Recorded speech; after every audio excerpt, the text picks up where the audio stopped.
Hi, this is Brian Icenhower, and I'm here today with Apple Coriel, someone who I've had the pleasure of working with, and she is actually only in her first full year now of selling real estate. Welcome, Apple. Thank you. Thanks for taking your time to be with us today. Neat thing about Apple is I've been able to work with her, and already in her first full year in real estate, she's on pace to sell well over 30 and possibly 40 units in her first year already.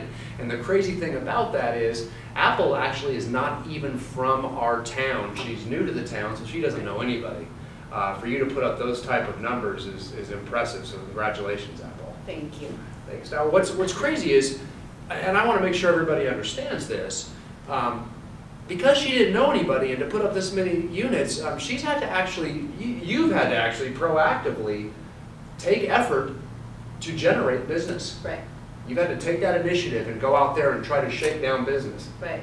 Yeah, that's tough to do. It is. It is. It's really tough, but I know it's what I got to do. So I just do it. I just stay disciplined and focused, and I just go out there and try to lead or generate as much business as I can. Excellent. So you hear that, disciplined and focused. Right. So you've been disciplined. Tell us about what do you do to ensure you stay focused and disciplined each day to proactively generate business?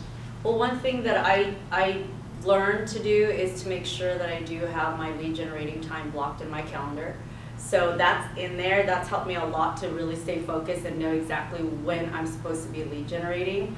That's just one part of it. Like the next step would be to actually doing it during that time and not letting anything distract me from that time that I block my lead generating time. Excellent. So you're time blocking, you're protecting that time to generate leads. And what are you doing during that time? Give me some of the activities that you do that you're protecting so that you can focus on proactively generating business.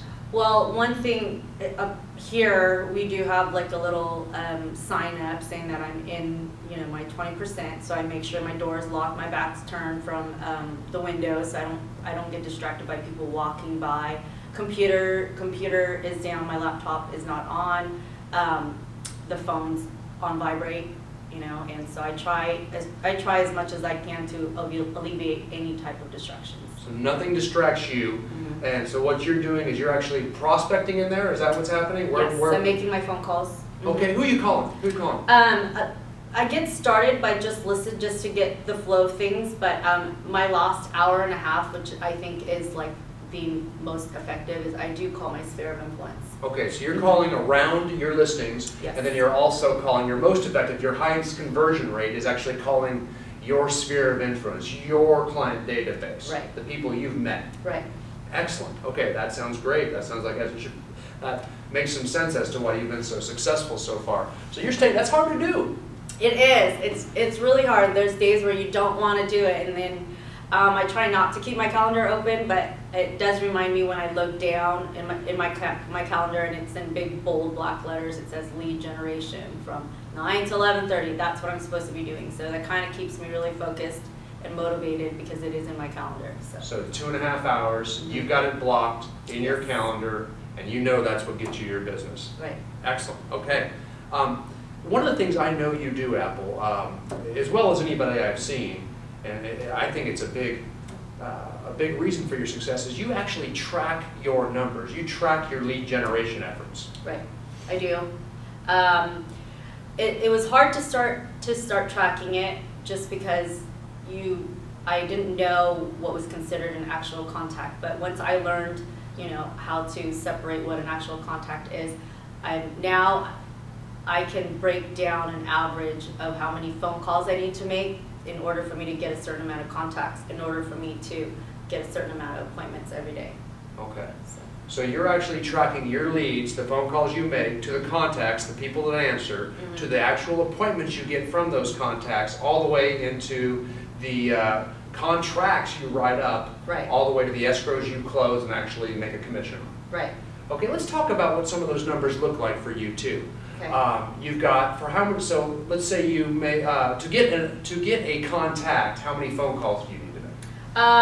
About between 10 and 15 contacts. 10 and 15 phone calls. Okay, 10 to 15 phone calls get you one contact.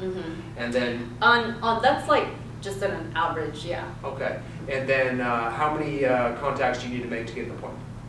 I need to make 25 contacts. 25 contacts to make one appointment. Excellent, excellent. So because of that, if you want to get a listing appointment, you know that you need to at least get 25 people to answer the phone and listen to. Right. So right. That must help motivate you every single day. It does. It does. Motivates me, but at the same time, like once I get to 25 and I don't have my my set appointment, I'll just keep going until I get my one appointment. That's my goal. My goal is to set one appointment every single day.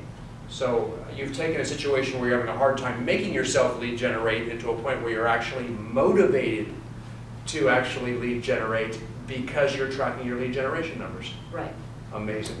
Amazing. Well, thank you. I mean, I really want to, I don't want to take too much out of your time because I know you want to get back to lead generating. Right. But everybody, this is Apple Coriol, an amazingly disciplined lead generator. Expect big things to come from her in her second full year of real estate. Thanks, Apple. Thanks, Brian.